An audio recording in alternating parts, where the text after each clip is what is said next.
Welcome back to Beholder to No One, a D&D podcast. Today we are here with the wonderful crew, or couple of the crew members of the Isles of Misfit Rolls podcast. We have Mike, Gray, and Genny. Welcome. Thanks for having us. Hello. Hello. Thanks for having me. We are here to talk about the anti-hero / evil characters, whether they're, I think we're specifically focusing on PCs, but it could be PCs, NPCs, whatever you want. So I guess we can start with just like a little bit of background with each of you. We can start from the top and work our way down. What have you ever played an evil character, or what is your like favorite alignment to play if not evil? Well, this game was actually my very first campaign. So I hadn't really had any experience playing anything evil or good or anything really. But playing a chaotic good character just really appealed to me because anytime that I play any game where you can pick an alignment, I'm always good. Like, I never want to be the bad guy. I'm like, I want to be the good guy. I want to be the hero. But the character I play is a thief. So I felt like throwing a little chaos in there makes it to where, like, she can still be good, but sort of makes sense that she's, like, robbing people. So I don't know. And it's kind of bled into my other characters, too, to where I'm almost always just chaotic good. I feel like that's me in real Chaotic life. good is like my I'm a chaotic good chaotic person. good is my go-to, honestly, as well. Yeah. What about you, Gray? Well, I've played quite a few evil characters and anti-heroes over the years. Personally, I'm not a big fan of the alignment system for D&D. I find it to be sometimes a little bit too restrictive. It really should only, in my opinion, fall into the categories when it comes to outsiders and like fae and other creatures that spells are specifically designed to affect them based upon alignment. As for this campaign, well, I play like a man-eating lizard folks. So if anything's evil, I assume cannibalism is, to say the very least. I actually, ironically, I played a lizard folk before, and I loved that aspect of it. She never actively tried to harm people, but once they were already dead, she's like, "Are we gonna do anything with that, or can I have snacks?" Waste not, want not. You look at your teammate. Are you gonna eat that? Pretty much. It's like that orc meme from Lord of the Rings. Meat's back on the menu, boys. He's just like, waste not. Like, come on. It's just laying there. It's what do you gotta bury it? It's gotta get dirt on it. That ruins the flavor. What about you, Mike? I tend to DM more than actually play, but I tend to lean towards good characters, but I find everyone starts off trying, like Jenny said, trying to play the hero. But a lot of the time, the hero tends to almost have a bigger body count than the actual villains tend to. So that's why, like, I wanted to, like, the campaign we play in on our podcast, I went designed in with the anti-hero / evil concept because I wanted my characters not to have that. If they're gonna do that naturally anyways, at least they have a reason for it, and they don't have to like, no, we're actually good though, but we just massacred and burnt down your village. But it's cool though, we're the good guys. Everybody's the hero in their own story. Yeah, that's my favorite line for every villain I design. I try to keep that in mind. Like, the best villains are the heroes of their own stories. It's just a great starting off point when designing a character. I was just going to say, isn't that like the beginning of every good aligned adventure? Go burn down the goblin village, sort of deal. Yeah, I don't like that entry. I get it. Like, I get why that's there. I like the concept. Actually, this came up in the DM workshop on DM Zach's show. I was a guest on there, and we were talking about the 5-room dungeon, and we were talking about their. He's a great host and a great guy, by the way. Just want to throw that in there. Zach, yeah, he's fantastic. Yeah, a lot of fun to play with. We were talking about there being, I think it was kobolds specifically in this one. It might have been goblins, but they kept leaning towards, oh, the goblins were stealing or the kobolds were stealing. I'm like, well, why? Why can't they just be a family that tried to like break off and they weren't the bad guys? They were framed because it was an easy target because everybody frames them. What if it's just a family trying to survive? And if you just ask them, they tell you, "Oh no, we would never do that. We steal food to survive and that's it." And then if you're nice to them, they're like, "Here, we'll share shinies with you." They just like shiny things that they find. So that's what I kept trying to push that like dungeon to. Yeah. Yeah, or Yeah. like maybe they had no concept of stealing or what's yours is yours and what's mine is mine because, maybe that's not how kobolds work. And I liked that aspect of it because then the goal was no longer I'm the hero, I'm here to save the day, but if you're really the hero, you'll stop and figure out what's going on and you realize you can solve this without murder. You can solve this without a single blow if you really wanted to, if you handled it the right way. But then that led to bandits being the actual bad guys, and they were a mix of people, not just a goblin family or kobold family or whatever. Very nice. It's a nice little twist on a overdone trope. Yes. Yeah. And I Yeah. get the reason behind it. It seems it's very simplistic and like the fantasy worlds, they like to do that where it's like X is bad, therefore you want to kill X, and that's like your entry level. Just like every World of Warcraft or any like MMO type of game, your first thing is to go fight some type of beast that's out in the wild.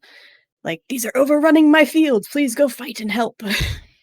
Yeah, there's definitely a subtle lack of complexity when it comes to that sort of good versus evil situation that often arises in many D&D games.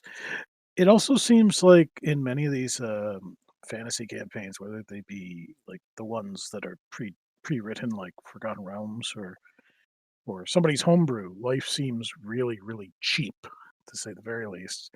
Hence why people go out and like kill entire tribes of goblins, kobolds, orcs, you name it, sort of deal, right? It's real. I guess the best description is it's a very like in comparison to our own society, it's like we typically live with the attitude of every life is important and everything, but in these sort of fantasy worlds, it's like, it's just another kobold. It's just another goblin. Another orc, whatever. Sort of deal. Yeah, I like when DMs specifically see that in a player and then they're like they start to implement why this is bad and consequences for those actions. So that kind of falls into the DM standpoint. Like, why don't I like you said, Gray, you don't believe in the alignment system. I think it has a place to kind of give you a idea of where you stand to where you can play your character, but I personally think it can be shifted. So if you're chaotic good, you're not Yeah, necessarily going to end that campaign as chaotic good. yeah, absolutely. Well, it's like we were talking about, the different species and races and, NPCs normally thinking, oh, well, this orc is an orc, so it's different for me. It's bad. Let's go kill it. Like, I like that in our campaign, literally all of us are monster classes. Except one. Well, I mean, she's the biggest monster of all. And that's the running The joke. human. The one human is the true monster of the group. Yeah, But yeah, like that's one of the cool things about how, we took your classic like, bad character races like of, monsters and all that stuff. We've got the hobgoblin, we've got, a tiefling that is a literal devil and a gith and lizard folk and all that. And we're like, let's humanize them in a way and, show people that, yeah, they're different, but they can still do good things and, save a town. We are not based off the lore that was created for us. Yeah, exactly. And we can help save a town. We can also, take it help the other burn it way and down. just lean right into we can lean right into the, to what people think about us, but we can also, help people and sort of change the viewpoints of those particular races in the game. I don't know. I think you're talking about a completely different campaign than the one I'm playing. I don't know what you're talking about. My character is a sweetheart and only does good things. Spoilers. That's As all. far I'm as anyone saying about knows. That was one thing that came up in my Friday game. I play a monk who is she's chaotic good, and I play her very much like that. She is that one that will rush in and save the day in the stupidest way possible, and she will also piss off everybody and not keep her mouth shut if it means she's going to get into a fight, specifically, depending on who it is. And there was one scene that we had where somebody had shielded away a room with this a curtain of light. And it was discovered that the only way to get through was if you were good in alignment. And I was the only good player. There was chaotic neutral, and there was like a true neutral, I think. And then I was chaotic good. There was no evil. And so I touched the curtain and it shatters. And the NPC who was in the party just like stared at my character, just like, "You're the good one? Really?" And I'm like, "What? I save kids all the damn time. Like, what are you talking about? I'm the good one. Of course I'm good. You just punched people. Yeah, they deserved it, obviously." You didn't punch them; they just ran into your fists. He ran into my fist. He ran into my fist 7 times. Yeah, it's nice Chicago callback. I find that playing a good character can sometimes almost be harder than playing an evil character, just because, like, I used to love playing paladins, but it equaled too many TPKs.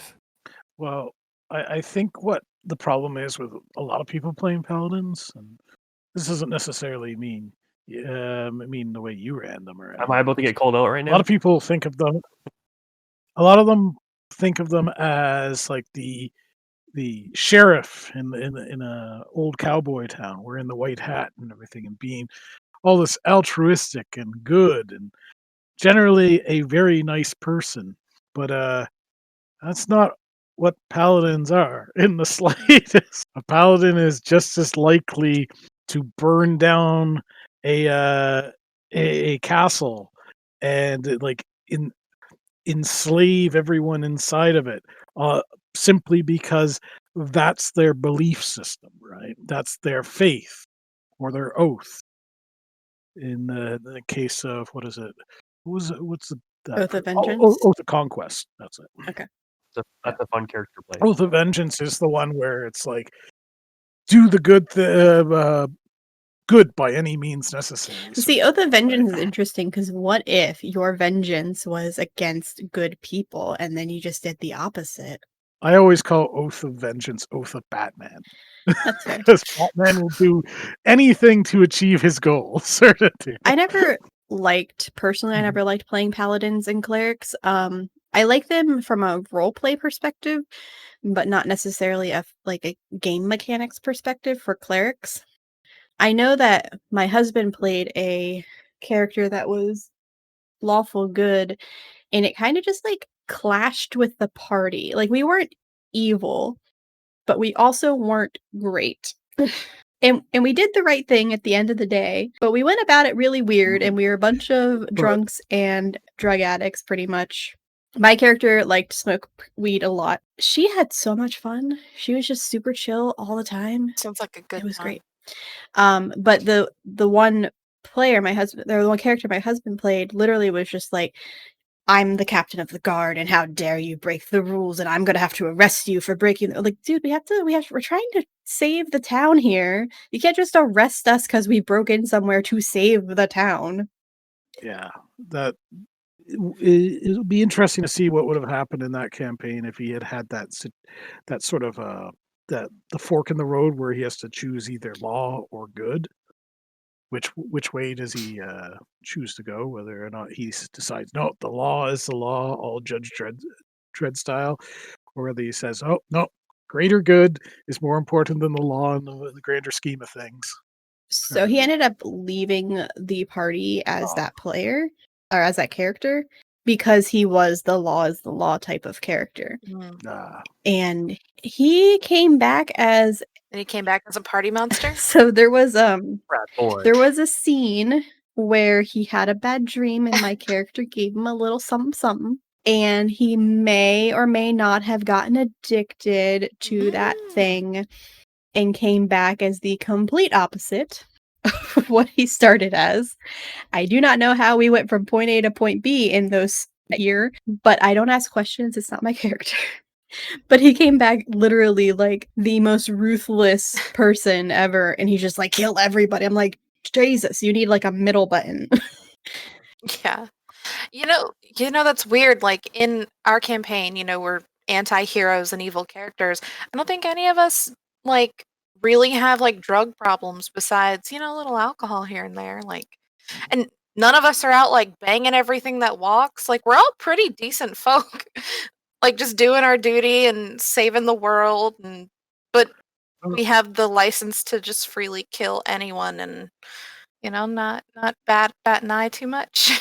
I also think part of the thing is that even if you're evil, you kind of need to have a motivation as to why you're going to do something, unless you're just downright insane, right? Like the chaotic evil person Yeah. clearly isn't something you want in any D&D group Unless you are whatsoever. all evil. Well, Then it's fun. well, even then, the Yeah. chaotic evil is the Mm. sort that will just like, I don't know, sell them all out to the town guard, and then like when they're all in the prison, like laugh as they like poison everyone in town just because they. Why did they do it? Because they could, sort of That's deal, true. right? You're Joker. Lawful evil is my favorite Yeah. option of the evils. It's like I think we have one lawful evil, Lawful evil can right? work really well with a good aligned Yeah. party or any sort of party in general. As long as their goals align. Heck, even neutral evil, because neutral evil Yeah. is typically associated with just being Mhm. extremely selfish to the point that you'll pretty much do anything to achieve your goals. But when you're dealing with the chaotic side of evil, it's too random, too unpredictable. Like that would be like saying, okay, we're gonna Mm. have a group of adventurers who are trying to do good in the world, and here's the Joker. Yeah, Yeah, that's fair. yeah. That's a fair. It's and as for our group in particular, I think part of the thing is like nobody's really motivated to do evil, right? It's like why should I think it's more we're motivated to get the job done so we can get our lives back. yeah, pretty much. That's the way it is. But there's no motivation to just I'm gonna be like baby eating evil as I like to describe it, or I'm gonna The or, murder hobo. yeah. I don't know. I think my favorite game that I ran, or one of them, was when I ran an evil pirate game, and the captain was lawful evil, and he had like in his Ooh. head he knew exactly what he wanted, and he was very, very friendly until you didn't do what he wanted you to do, and then it was all hands, like everybody do what he asked, like nope, kill him. They didn't want to surrender. I gave them a chance. Do it, whatever. And I enjoyed that game because the party as a whole, even if they were, some were, I think one was true neutral, which we had a really interesting balance with that one, but everybody else was some sort of evil. They all respected the captain because they earned money while working under him, and nobody was willing to go against him because of his first mate, who was like that defender who had like, he was the one that was like, my captain can do no wrong. And it was a very interesting dynamic Mm. to watch. And then it was also interesting when the true neutral character kept doing evil things, or then like saying, "Oh no, I can't help you." And then it was like, "Okay, if you don't help, they're going to kill you. They are evil. You have been warned. But if you do help, you aren't going to be true neutral anymore." So there's a happy medium, and he tried to keep that balance, and it didn't work very well. Yeah, that's a hard one. That's a tightrope walking. Exactly. And I'm like, Yeah, I don't think I could play a true neutral. true neutral is really challenging. I would lean I think, too far to one side or the other. Not really. You just like chalk is true neutral, and all you have to do is follow. I feel like there's a lot of chaos in chalk. Well, no, he's driven by instinct, just like an animal would be, right? And animals are by their nature unaligned, right? Well, I think the issue is that But anyways, when you're true neutral in a party of good or party of evil, eventually, if you continue to go down the path of whatever they're doing and just going along with it, especially specifically evil, then you are going to be leaning towards one side or the other. Absolutely. There, you can play a true neutral. Yeah. I think it can be a Yeah. challenge.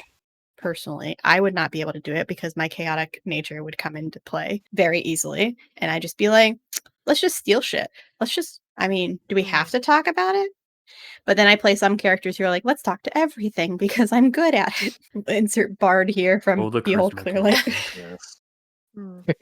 See, Playing a high That- charisma it- character is charisma is challenging. I find it, especially I was playing it on an online game where most of the players were from the West Mhm. Coast, so it was a very late night game, and trying to be that I was like playing as a hype man style bard, and it was just downright exhausting by the end of the. I would just be exhausted trying to be witty on demand when you're not Well- naturally charismatic is quite hard. Well, that's like Tali has the highest charisma of our group, and while Tali is charismatic, I am not. So me trying to, be the charisma of the group and talk to people through, as her it's like super challenging. That's why we have that one line that should be coming up in an episode soon where I just didn't know what to say and it comes off super ridiculous and I look like an idiot. But I'm a charisma. Hey, let me do all the talking for the group. So I'm very glad when we eventually have someone else step in and take that role later. I like being the charismatic person lately. Like, it's my go-to just because it means I can kind of control the scenario without being in complete control. I can try to like tone down the chaos that's happening. And I have been able to surprisingly talk our way out of fights. Like, there is one scene, I forget in what episode, but I literally point to a very big creature and I'm like, please don't eat us. And I succeeded at a roll and it's like, okay. And it kept walking. And I was like, oh, hey, look, talking to the monster worked. No, see, I have retail charisma because I work in retail, so I could talk to you all day about like buying stuff and trying to sell you things, but like put me in a D&D setting where I have to like convince an NPC not to murder us or, try and act as suave as I think my character is, and I'm just it doesn't work. Yeah, my insults on Vicious Mockery, which, okay, I really wish I want another cantrip other than Vicious Mockery. Like, I'm so Yeah. tired of Vicious Mockery. It's really annoying. But anyway, Mm. that's not here or Wasn't there. there a psionic one that was supposed to be coming, or was just the UA thing? No, it's in the new Tasha's. I think it's Mindsliver or something similar to that. I mean, I'll have to look at it, but as of the last, because I haven't looked at Tasha's yet, but Ooh, it's nice. Mm. I just got mine I today. suck at coming up with insults on the fly. So there's like in the last episode we recorded, which is episode 10, I think, I'm literally like, you're not bigger than a puddle or something like that to a fucking water elemental. And I'm just like, what the hell am I even saying? You're barely even damp. See, I could be good at that. I could be good at that. See, I can't. I'm just like, I don't know words. Vicious Mockery, just take it. Only he can hear it. Nobody else can. It's fine. There's a Reddit thread of like 101 vicious mockery insults, and when I was playing a bard, I'd keep that open on my computer, just like randomly look over, and there we go. I got an insult. yeah, half of them are from I think it's Curse of Monkey's Island because it had some of the best insults. Because the entire notion of that video game's swashbuckling scenes was not you weren't actually playing around with the sword or anything. It was just a witty conversation while dueling. And that was it. I've been purposely trying to play my bard, not as like a flirt, but as an intimidator. Like, she is attractive looking and she probably could get away with it, but she's not strong. So she just uses intimidation usually to like say, well, I'm going to get that guy to beat you up if you don't stop. Because I didn't want to, since this is for the actual play, I purposely did not want to awkwardly flirt with the DM. That's not my husband. That's fair. That's probably why we haven't had any like too risque scenes Even in though ours because It's awkward to flirt with Mike. but there was one scene where your other half there, he enjoys that a lot. Yeah. That's another topic. That was pretty funny to hear. Well, what's funny is Jake flirting with like you. if my best friend is DMing, I'm perfectly fine with being a flirtatious person, or if my husband's DMing, perfectly fine, because I know we know each other's boundaries really well. And I've been married with my husband. I've been with my husband for 12 years, 10 years, 12 years, somewhere around there. Congratulations. And my best friend and I have been friends for like over 20 years. So I'm just like, you guys don't count though if I'm flirting with you, whether you're pretending to be somebody else or not. So I'll have like full-blown relationships with characters in those games. But in this game, I'm like, Ryan, you're a cool guy. I'm probably not going to flirt with you because that's weird. Yeah. We might have romantic interest in the game later, but we'll play that by ear because it's kind of horror themed. Then you definitely don't want to be the one doing the smooching, because that's the person who dies. Classic horror. Exactly. Let's kiss in this fog. Ignore the exactly. screaming in the background. First one to die. Let's run up these stairs. Yeah, let's throw down a blanket and make out in these foggy woods. I have Oh, it's Liamon's midnight, tiny no one hut. I cares. can kick Just other come people down. out. The ultimate Coyote Ugly move. I wonder how that would work. Like if you were in the hut with your group and then like you just decided, you know what? I don't want anyone else in here but us. Hey Do they guys, just, can you go poof get some fresh outside? water? Both of you? No, both of you. No, for serious, get out. Yeah, I need a lot. so much I need water. a lot of water. Take your time. Oh, you can't come back in? So sorry. Oh, there's zombies out there? Oh, that's so I'm weird. asleep. You better keep your guard up. Here's your gun. Here's your bow and arrow. So, Nikki, how do you enjoy playing a monk? It's one of the less utilized classes, it seems. I know it got a bit of a boost when Marisha was playing a monk, and a lot more people jumped on it then, but still not one of the more popular classes to play. How do you find it? I love my monk. She is the most chaotic, absurd, punch-happy person ever, and But she still gets good. us in so much trouble all the time. Her goal in life right now is to completely destroy the Boromar family in Eberron. The entire family, not just one, just all of them. And so she like has an internal goal of, so how high is my bounty now? Before I kill you, how high is my bounty? Did it go up? Is it still 17,000 gold? Oh, it is? Darn. Let's see if it goes up now, and like kills the guy. But I honestly like abuse her abilities so much. I only use Flurry of Blows. I think I've used maybe Stunning Strike once or twice, which has been very helpful. But I mostly use Flurry of Blows. Way of the Open Hand. Okay. Which I freaking love. So like I have 4 punches every turn. If I get a crit, I have Bone Breaker, which I get a crit on a 19 or 20. And then Bone Breaker is a homebrew feat. Okay. And then I give them disadvantage on their either I can knock them prone, or I can give them disadvantage on their attacks. And then if I do Flurry of Blows, if I hit, I can make them go prone again or lose their reaction. And then I also have these gathering gloves of lightning or something like that, which I save for when I crit, because then I can do 4d4 plus 2 extra lightning damage on top of my 2d6 punching damage from critting. She is just a beast, and I love to like parkour everywhere and just like run up walls randomly. Why walk when you can do a backflip? Exactly. Yeah. She is so much fun.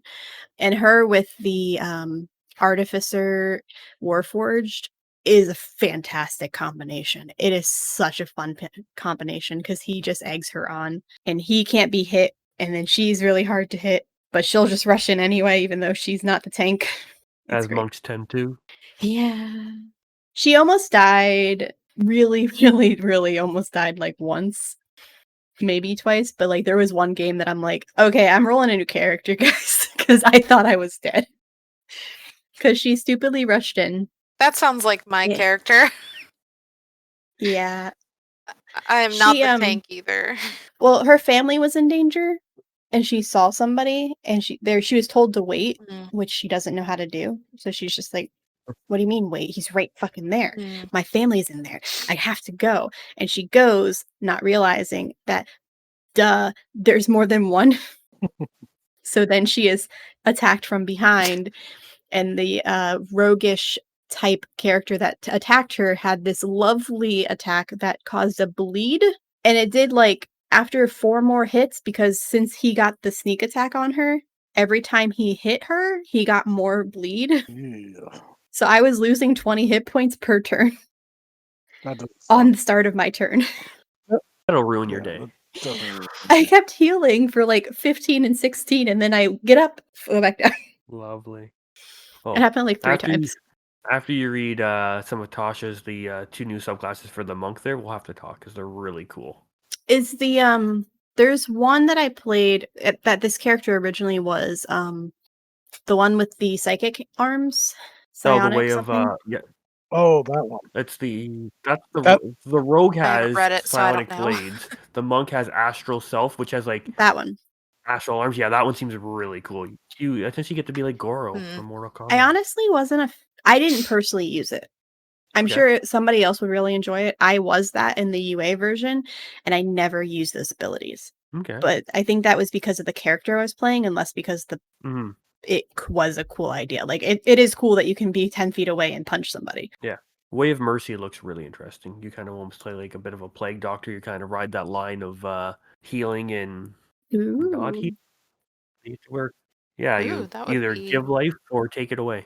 I need interesting. to look at that. I have played a homebrew plague doctor before. She was fun. That was my lizard folk I was talking about earlier. cool. That's cool. She used leeches to heal. That wasn't part of the plague doctor's class at all.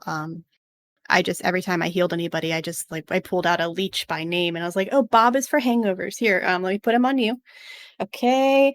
Frank is for broken bone. Frank's a little full. I'm gonna give you Gina.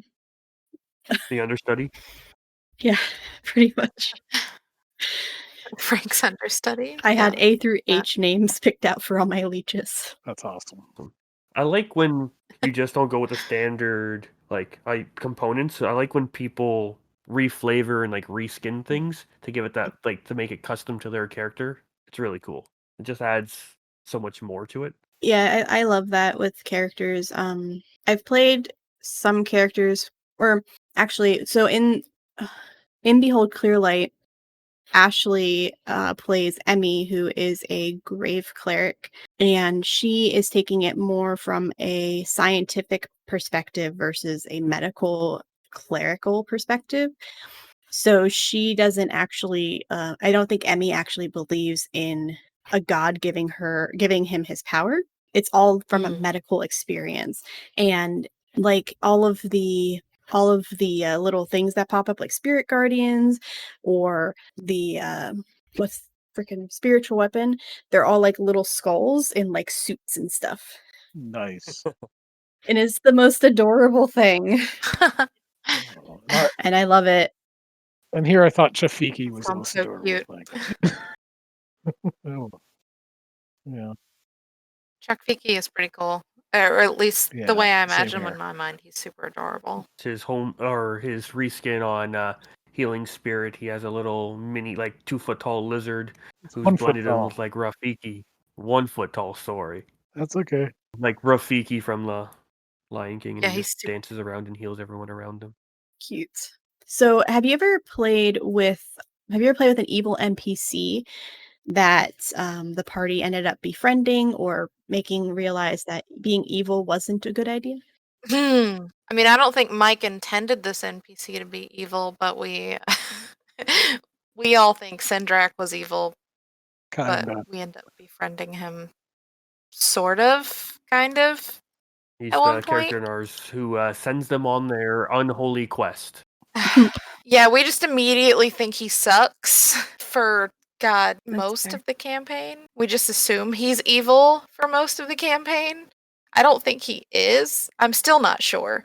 But yeah, we end up kind of befriending him. And then there's a lot of NPCs that like some players hate and others love, and because they hate the NPC, they're like, oh, he's terrible. He must be. I don't like him. Like my boyfriend Jake hates an NPC named Pierre. Pierre's actually pretty cool, but Jake's like, nah, he's evil. I don't like him. There's no way Pierre is evil. Pierre's a No, good guy. Pierre's great, but I feel like, when you don't like someone, you're like, oh, they're just the worst. Yep. So what's the worst of the worst? Being evil, you know? So even though they may not be aligned as evil, you might, like, some characters get it in their head that, Like oh, everything they this do guy is suddenly sucks. bad. Like, He's what do you mean have a terrible. good day? Yeah. That was obviously Yeah. sarcastic. Rude. Yeah. What did you mean by that, huh? There was Screw you, buddy. there have been characters that, so this goes back to my druid character in Dragon Heist, and I told this story before, but I love this story. So in Dragon Heist, there is a bad guy named JB Nevercott or Jurlaxel. And my character starts to date him. He is incredibly And charming. it was a very strange series of events that happened, and I wasn't intentionally trying to be charming. Yeah. Oh, Hey, Mike. In our Dragon Heist game, weren't you supposed to be like the bastard son of Jaraxel? Yes. Yeah. That was a little potential thing. I was not a huge fan of Dragon Heist. I found it was too much HGTV when we're trying to, rebuild the inn and stuff like that. I loved that part. I think it personally, it has to do with who you're playing it with and who's running it. Really, what it comes down to. I'm certain that somebody who, if you have the right Well- group and you have the right DM, it could be like a spectacular, really fun thing. Ours kind of just fell flat. Would be the best description. Mike, back to Nikki's question before about us befriending evil NPCs. Have we befriended any evil NPCs yet? No comment. No comment. Spoilers. Yeah. Dang, I was hoping. I was hoping you'd answer. But NPCs have befriended evil characters. That is true. That is true. So on your comment about how it felt HGTV, like personally, that's why I think I enjoyed it so much. I like town building games, or like games where you further your foothold into society or into the town or your place and make friends with the NPCs. Like those are my favorite types of games. So us Those are a lot of spending fun. time on, oh no, we have to have the rainbow bar. We have to have the extra rooms upstairs so we can do blah blah blah. Like that was a lot of fun for our party. Yeah, the At group least we were playing with was the a ones who bit spoke up. more min-max battle heavy. That seems like fun. So it just kind of clashed a bit. Speak for yourself. I played Sir Reginald Huffington III. He was amazing. Your charismatic dragonborn. Yes. We also had a game we played in before where we befriended a quote-unquote evil goblin by the name of Gum Gum, That was fun. who became like... That's great. At first it was almost a joke that we took them with us, but then they became like literally part of the family, and we befriended them for a while, then eventually we had to part ways, and then we eventually ran back into them as they were now like a battle master, like gladiator with the hand of Vecna running around in the Underdark. Fun. I like the characters that you're not suspicious of, that you think are the good guys, and you're like, no, they're totally trustworthy. I love them. They're amazing. And then they turn out to like be secretly the bad guy the entire time, or at least a bad guy. I have a hard time doing that. I'm not that great of an actor, so I feel like I feel like we just assume everyone is evil, so when you do make an NPC, we're like, oh, this person's definitely the big bad. Or oh, this person's gonna be another big bad boss fight. So we just assume that any new NPC that you introduce is a big bad. So it never works out for you. and all my NPCs always seem to be jerks, and I don't know why. I don't mean for it to them. They just seem to throw attitude left, right, and center. Well, because we're all monsters, and a lot of the times you lean into that. Like, Tali, as a tiefling, doesn't see herself as a monster. And when she interacts with, humans in other towns that, look at her and say, oh, well, you're lesser because you're of the darkness, or you're a monster, or you're a demon, or you're evil, like, of course, like, she's going to take offense to that. And she's going to think, oh, well, you're a jerk. You're just judging me because I have horns and purple skin. Like, screw you, guy. Like, so, I mean, I get you're playing that character because, that's how these humans would perceive her. But, that's just kind of why Holly's like, I oh, well, most humans are That's a good assholes. summarization of it. I remember in the game that I run on Mondays, I introduced a city where this woman saved the party and she offered them a job and they took it. But I purposely was placing situations where they would slowly realize that the person that hired them was not the good person in this at all.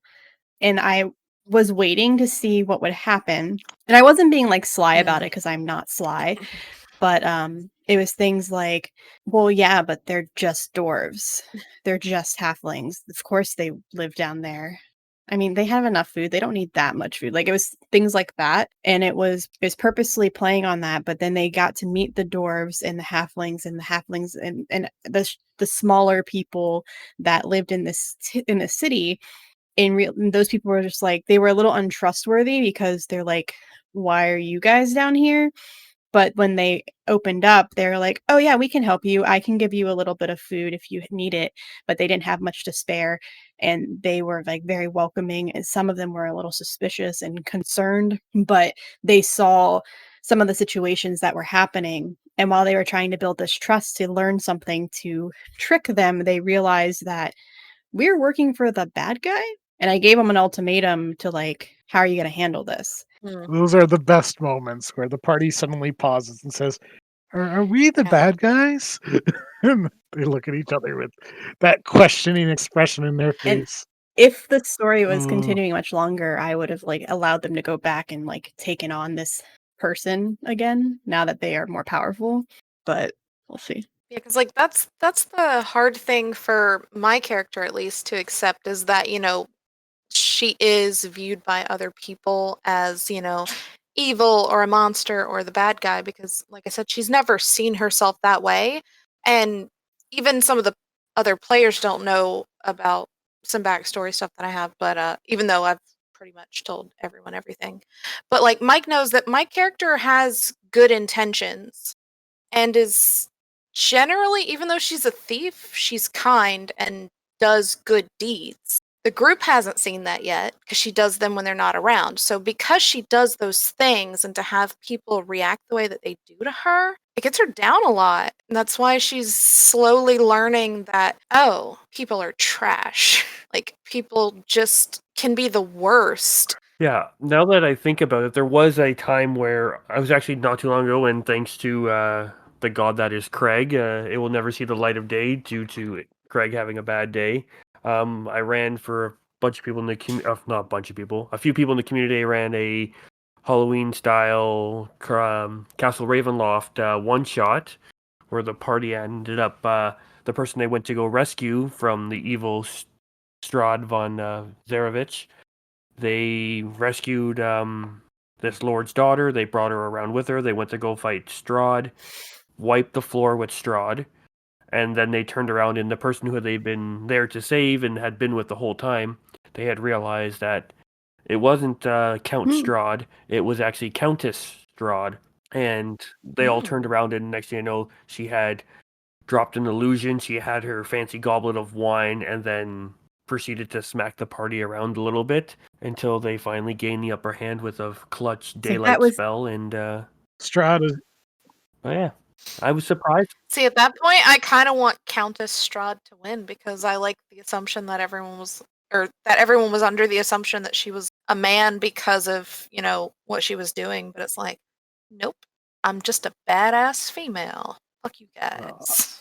I just love it when you take a story like Castle Ravenloft, Curse of Strahd, and you do a spin on it that no one's predicting.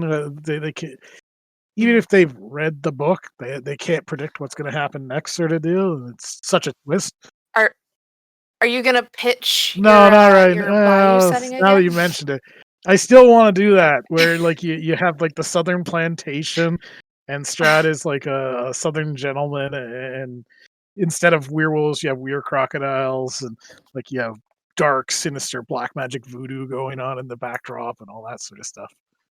I still think that would be a fantastic version of Curse of Strahd, but that's just my I'm opinion. at the point where I've started Curse of Strahd so many damn times that I don't want to play it anymore because I can't. Like, we don't get past a certain level, and I'm just like, I already know what happens. So unless we're starting at like level 5, I don't want to play. I don't want to try it again. I'm so tired of starting it and then never having the game end.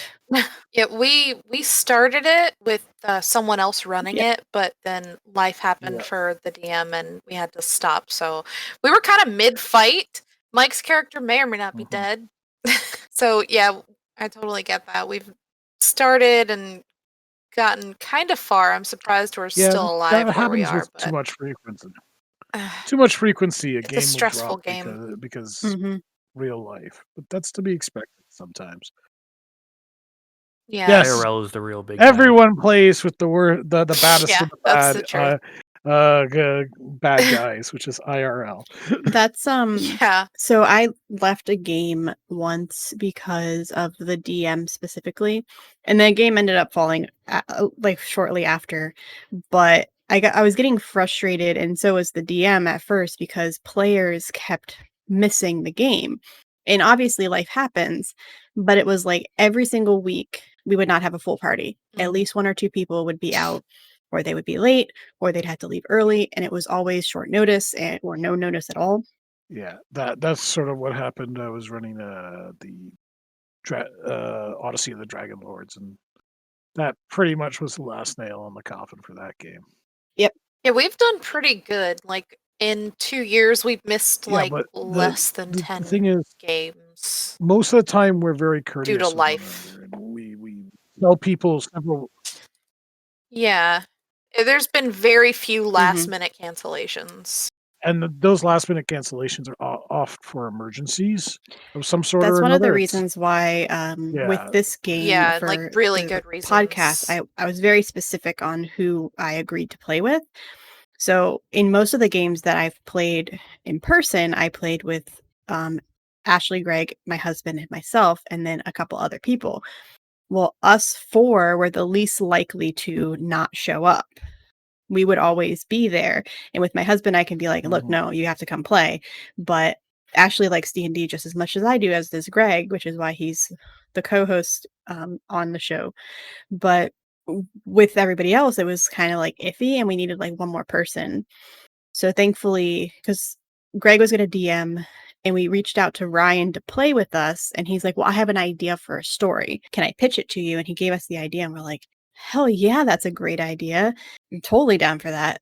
But it's been pretty He's a very good storyteller. he is a very good storyteller, and thankfully, like, it's been working really well, and there have been days where it's like I think we had to reschedule, but people are, like, always courteous, and we always record 2 episodes, so we have a little bit of a backlog, but I'm always able to say, like, "Hey, we have to record by this day, or we don't have a backlog anymore, and I don't have time to edit." Yeah, Mhm. we did over a year's worth of material before we started putting anything out. So we've got a huge backlog, and that's when we started playing Strahd. And right now we're doing some icons, and later we're going to do some 5e avatar stuff just to kind of fill mhm. in until we get caught up. Always in the But chamber. it's definitely a good idea to have, at least 1 or 2 episodes just in case. We currently have 3, 7, 8, 9, 4. So 7 is going out next week, 10. Nice. And each time we record 2 episodes. Like, we're going to lose a little bit of buffer because 'cause we're not recording Thanksgiving week, obviously, but that's fine. Like, that's why I pushed to be so busy this week or in Yeah. last week because I didn't want to I just wanna edit next week. Like, I don't wanna have to record anything. I just want to have a Thanksgiving week without, like, work. You just be careful you don't burn out. You're putting out such amazing content. I don't Which want you to makes burn perfect out. sense. Yeah. I'm trying my hardest. Like, I think I've had 2 Yeah, really busy weeks right. where it got close, but this week is one of them, but it's all, like, fantastic stuff too, And thankfully, I'm not DMing anything this week, so it's not as bad. If I'm DMing, it's a lot worse. Fair amount more prep. Yeah. DMing, Yeah, DMing intimidates me. Like that seems like so much work it to really is. put into stuff, and I stress myself out and feel like I'm constantly busy doing other things that I don't Yeah. think I could DM. I would Like go ahead. my brain can't Even if you're handle the stress of Go ahead. that. Oh, even if you're winging it off the top of your head, DMing is like one of the hardest jobs at the table. It's like players. It is the hardest job at the table, in I've my seen opinion. some players that like give themselves make their job My far too my called wizards. difficult suggestion, for themselves Mm. sometimes. yeah, my suggestion is try a game like Mm. Honey Heist or something simplistic. Like Honey Heist requires I took an hour to plan. I planned out like you roll dice to determine what happens in the story ahead of time. And I just planned off that Mm. and then I just let the players play. And they roll and they determine Mhm. if something succeeds, they tell me what they want to do. I just lay out the groundwork. I was scared about it a little bit, but it was so simple. And as for DMing, when I DM 5th edition, Yeah. I used to be that person that needs like every single thing in a book. And I've said this multiple times in this podcast. I have become a fly by the seat of my pants DM, and my players are like, I'm having fun. That's what matters. That's all that matters. Well, that's like I think if I try to run something, I'm gonna Mhm. run. There was a series of comics that came out last year called Rolled and Told by Lionforge, and Mhm. all the information that you need is literally in like a comic book. So there's not a lot to go into it. And the first issue 0 was just a dungeon There's a crawl. lot of So great one I page. think if I start or like try to DM, I'm gonna start there. Just do a very like railroady, one shot dungeon crawl. So no one can like come up with some random shit like, oh, I'm gonna go to New York or where I can't think of any fantasy name lands right now, so I just said New York. um, The magical land of New York. yeah.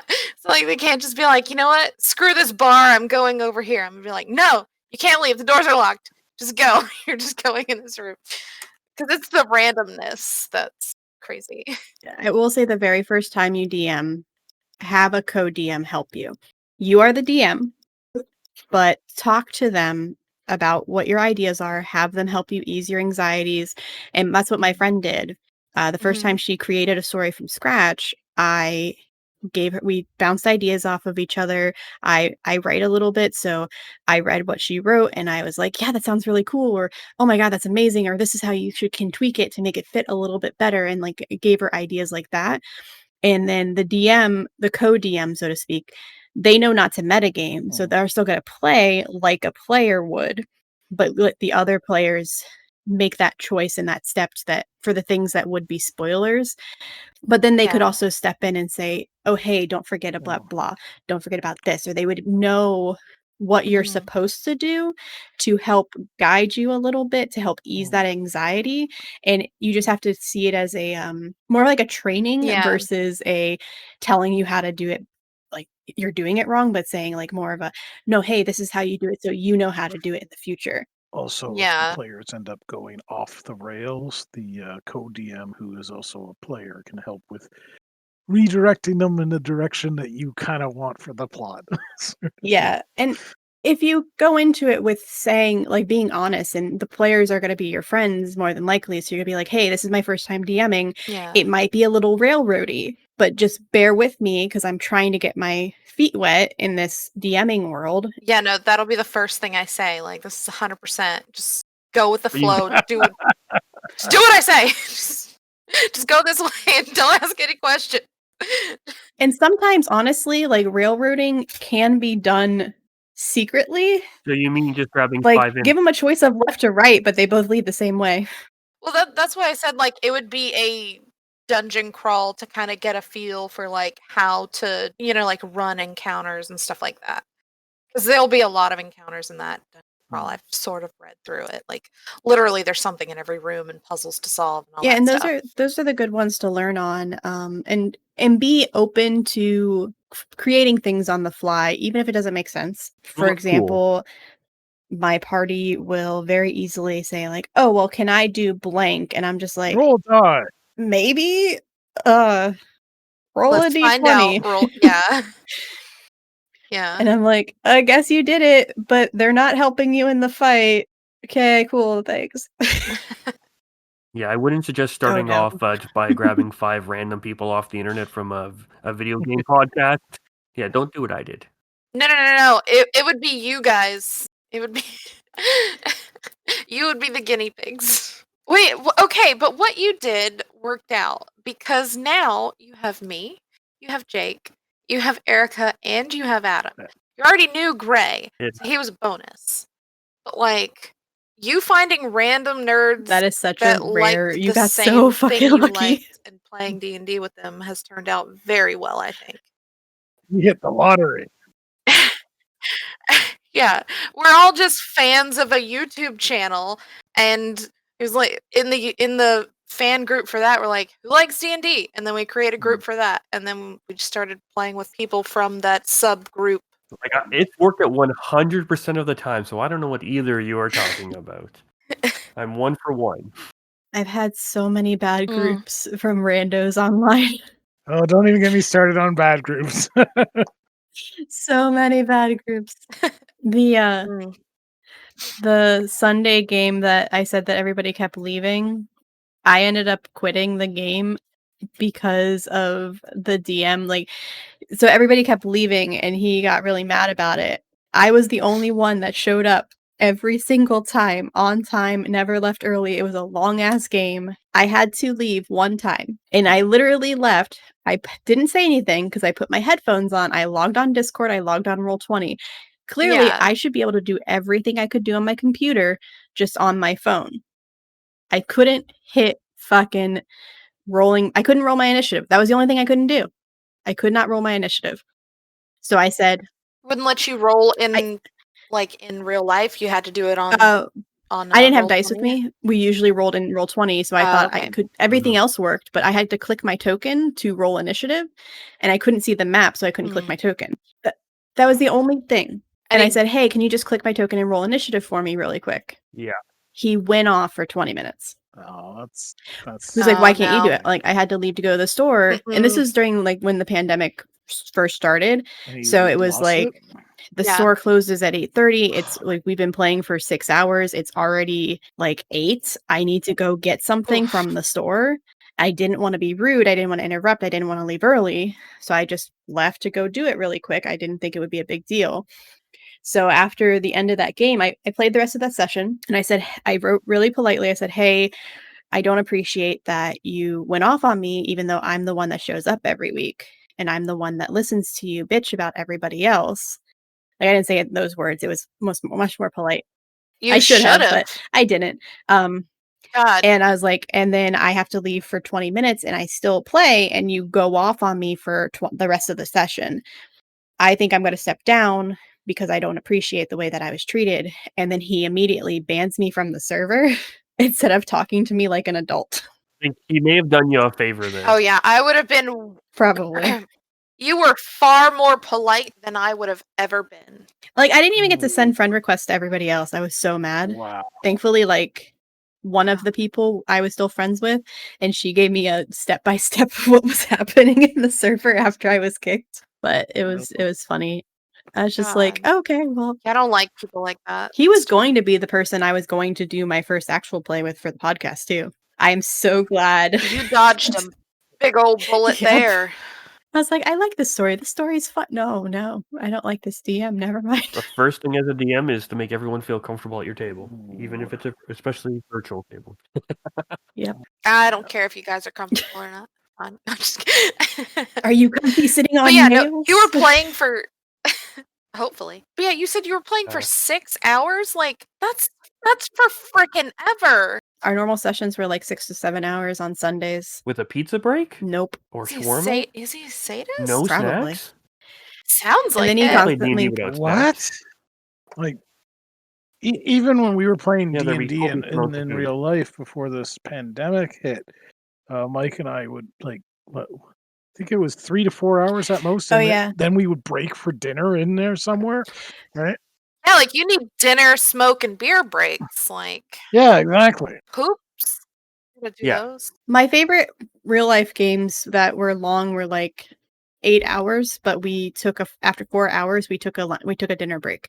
Yeah. So we play for 4 hours, we take a dinner break, and we all eat together, and then we play for like 3 to 4 more hours after Yeah, that. Yeah. and that would that be now just to clarify, is that like That's that's not insane. every week, that's like once in like maybe a month or That was every other week, I think.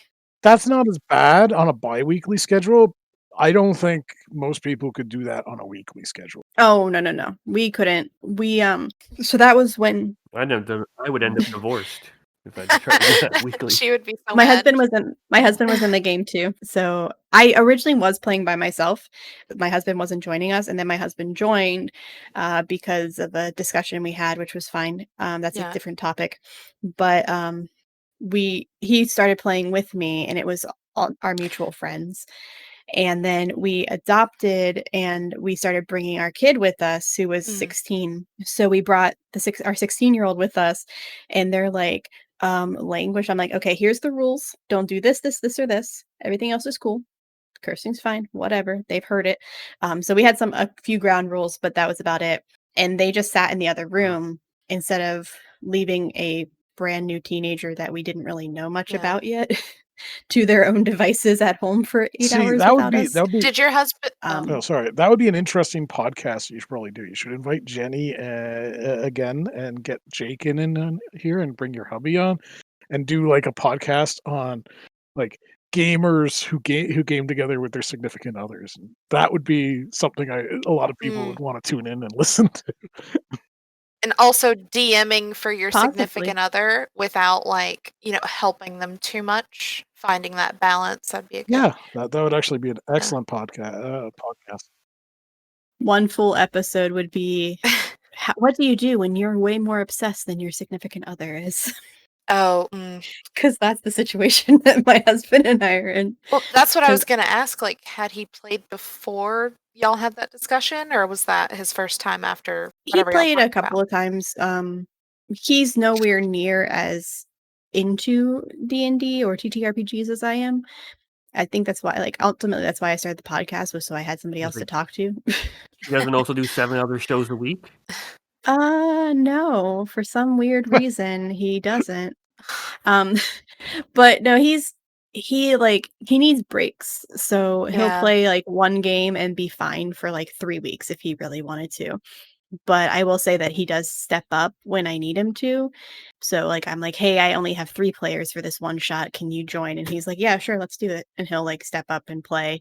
And he shows up every week when we have or every other week when we have our recordings and stuff like that. But I think he could also never play again and be perfectly fine, where I would go through withdrawals within like 3 days. No. Yeah, it's like, where's my D&D fix? Ye- yeah, I get the I find needing. after 2 weeks, it Yeah. affects my mood. Yeah, I get needing a break because I don't think that I could I work in a video game slash arcade slash comic book store, and like I'm surrounded by D&D every day. So and comics and games and all that stuff. So I get like needing a break here and there. Like I don't think I could play D&D every day or 4 times a week or whatever because that would just be too much. But like I really enjoy kicking ass in a good TTRPG. Like I've been saying because we're playing icons right now, and my character hasn't been able to fight anything. And then in our other game that Jake DMs, I haven't really fought anything. So I've just been saying for like a month and a half, like, God, I need to fight something. I'm like, my Hey, character's you just gonna fought start. something. I know, finally, I finally fought something, and I was so happy because I was like, I might just make my character evil and just start killing stuff. I was like, I need to kill something in the setting of a TTRP. So yeah, not Makes in real sense. life. I don't need to murder anyone yet. Specifically, yes. Yes, I just needed that action. I don't think I could go without that for too long. Yeah, So but not all RPGs are about violence, though. That's the thing. But you need a healthy dose of violence. so I have one question Mhm. from the interwebs for you. Huh. The Mm. Wandering Noob asks, Who is a character that everyone sees as an anti-hero, but is really just being a dick? I think I know. Billy Butcher.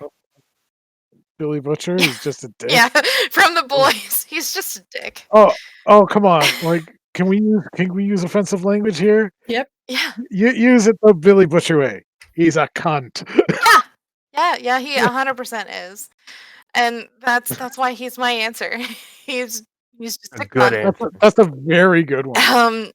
Even though he tries to be a literal anti-hero, anti-soup. Just an asshole. Yeah, he's just a fucking cunt. That's my answer. Yep. Billy Butcher. That's actually a very good one. I don't think we're gonna top that one. Nikki, do you have anybody in mind? I didn't. My first So we're answer all was gonna just get behind Homelander. Jenny on that one. My first answer was Homelander, but I'm No. like, no, Were he's you the just hero. watching The Boys? No, No, he's very much a narcissistic Yeah. sociopath. no, I was My brain just kept talking going to about- Batman because we mentioned Batman earlier. Oh, And I'm like, yeah. no, that doesn't No. fit. Batman, no. Frank Miller Batman. Frank Miller Batman is an anti-hero who's actually just a big ass. Well, see, I also thought of like Deadpool, but then I'm like, nah, but I like Deadpool. Kind of He's got awesome. Yeah, redeeming qualities. And he's Ryan Reynolds. And Yeah, he's I was like, Kansas City. he's kind of an asshole, but like, I mean, he's also not.